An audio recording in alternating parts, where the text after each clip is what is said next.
Lo dijo en la primera hora. Muy bien, para cerrar el informativo me voy a enlazar ahora mismo con la provincia de Azuay, específicamente con la ciudad de Cuenca. Le quiero agradecer la gentileza a Patricio Vargas, presidente de la Cámara de Minería de la Azuay, que está conectado con nosotros de modo telemático. Señor Vargas, bienvenido, buen día, ¿cómo le va? Muy buen día, muchísimas gracias, nos está yendo muy bien.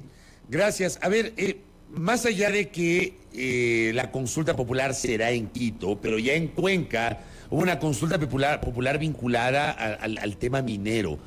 ¿Cómo ve el sector minero del país estas consultas populares que tienen que ver con la posibilidad de que haya o no el impulso a proyectos mineros en varias zonas del país? Vemos con preocupación, desde luego, porque estas consultas frenan el desarrollo minero y es más, el desarrollo industrial, ponen en tela de duda la seguridad jurídica del país para la inversión nacional como extranjera. En la consulta de Cuenca, la Corte hizo algo que sí era positivo, decir claramente de que los efectos de la consulta iban a ser a futuro. En tal virtud, de esa manera los proyectos mineros quedaban blindados porque había derechos adquiridos y no podían ser tocados por efectos de esta consulta. Más bien resulta que ahora, no viéndose los ambientalistas extremos, porque yo también soy ambientalista, pero lo que no soy es un ambientalista extremo, hacen otras movidas políticas que actualmente a través de un recurso constitucional están frenando el proyecto, y Cuenca está a la expectativa de lo que va a suceder con el proyecto estratégico Loma Larga. En el caso, por ejemplo, de la consulta del Chocó Andino, ¿cómo le ven ustedes desde allá? Esperemos que la Corte opere con lo mismo que se operó acá. Primero, no se pueden alterar derechos adquiridos. Esto es que los efectos de la consulta tienen que ser a futuro. Segundo, hay que clasificar y determinar con exactitud las zonas en donde no eventualmente se podrían realizar actividades mineras. ¿Por qué? Porque a veces se declaran zonas intangibles, zonas no libres de minería, cuando son zonas altamente ya intervenidas, alteradas. Más bien al contrario, ¿qué hace el sector minero responsable? A través de todos sus estudios garantiza la calidad de los recursos naturales, llámese agua, aire, suelo, flora y fauna. ¿Por qué razón? Porque nosotros, para llegar a la etapa de exploración, hemos tenido que consumir no menos de 12, 15 años, hasta a veces acá en Cuenca, por ejemplo, tenemos 20 años de exploración en el proyecto minero Loma Larga, que a propósito es la zona de páramo mejor estudiada de toda Latinoamérica. Tenemos monitoreo en tiempo real de más de 43 sitios de lo que está sucediendo en el páramo y en el cerro. Y lo fundamental que hay que decir y que la ciudadanía debe saber es de que la afectación al recurso hídrico no se le está dando por el trabajo minero, se lo viene dando por el avance de la barrera agrícola, por la presencia de ganado suelto, y esos son los factores que más alteran quizás los ecosistemas delicados que existen en el país.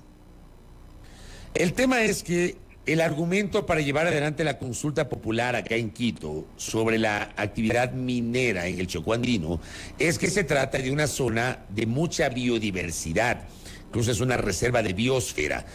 No tiene ahí, digamos, una lógica de que no se dé paso a la actividad minera en esa zona, señor Vargas. Eso sería totalmente lógico. Nadie se va a oponer al cuidado del entorno ambiental, pero debemos de partir de estudios científicos serios, congruentes, que lleven a determinar si en efecto existe la posibilidad de que una intervención minera vaya a ser perjudicial para esos ambientes.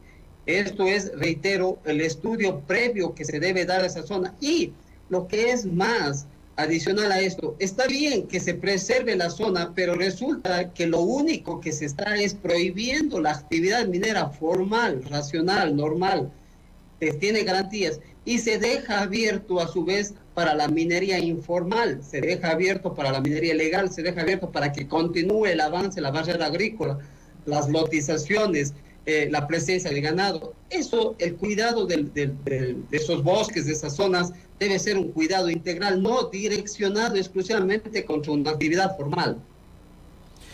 Ahora, ¿usted cómo ve las condiciones al día de hoy del sector minero en el Ecuador, señor Vargas? A ver, partamos de un hecho que es cierto y claro: el potencial minero del Ecuador es inmenso y se ha explorado no más allá del 10%. A su vez, paralelamente necesitamos recursos para educación, para salud, para empleo.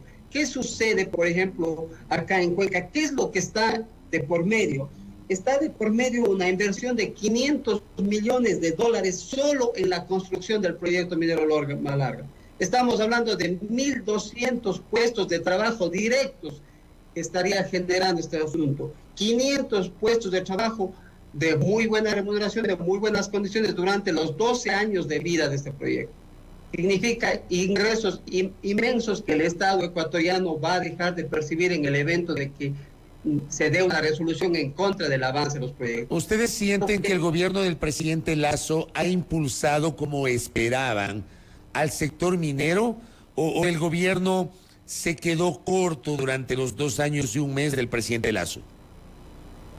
Yo creo que hay una cosa: el discurso político es uno. Por ejemplo, se decía que vamos, y claro que sí, estamos camino a ser uno de los pilares de la economía nacional, pero en la realidad como que se ha quedado corto en plasmar ese discurso político de minería como una potencial sustento del desarrollo del país, a las acciones que debe realizar tanto el ministerio cuanto la agencia y el resto de instituciones.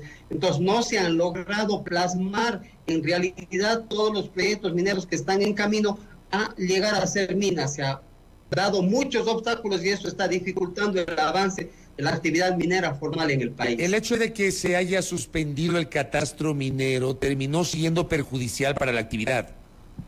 Totalmente, y no solo para la actividad minera. Mire usted, lamentablemente el gobierno en las mesas de diálogo con la CONAIE declaró la moratoria ambiental, la moratoria minera y la moratoria petrolera, pero no magnificaron lo que eso significa.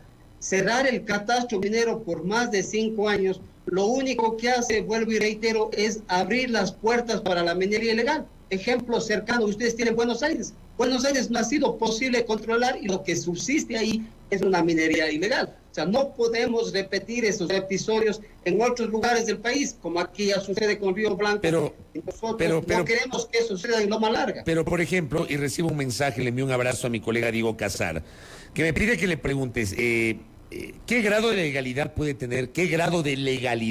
tener un proyecto minero que no cuenta con la consulta previa, libre e informada como manda la Constitución?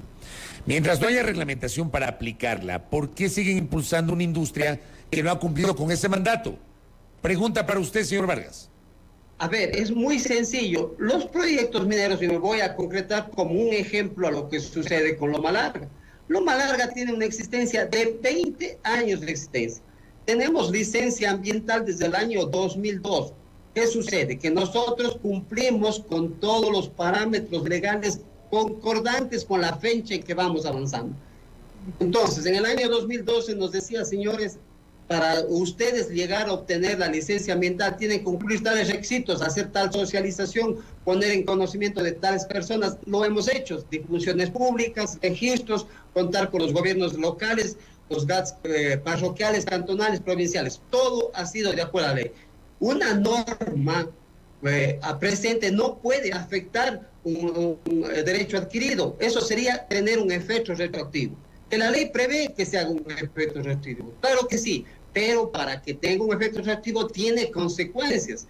Si usted quiere darle a una norma un efecto retroactivo, tiene que indemnizar los derechos que está perjudicando a quien adquirió en legal y debida forma esos derechos. Nosotros no nos oponemos a nada de eso, pero eso el país tiene que ponerse a pensar cuánto va a costar y significar para el país demandas internacionales por cientos de millones de dólares por no haber hecho las cosas correctamente. Señor Vargas, gracias por el tiempo y seguimos monitoreando los temas mineros. Muy amable. A las órdenes siempre. Buenos días. Patricio Vargas, presidente de la Cámara de Minería de la SUAY, aquí en A Primera Hora, trasladando también algunas inquietudes de nuestra audiencia. Lo que decía mi colega y amigo Diego Casar, ningún proyecto minero, dice Diego, ha cumplido con el mandato que tiene que ver con la consulta previa, libre e informada, tema que todavía no tiene reglamentación.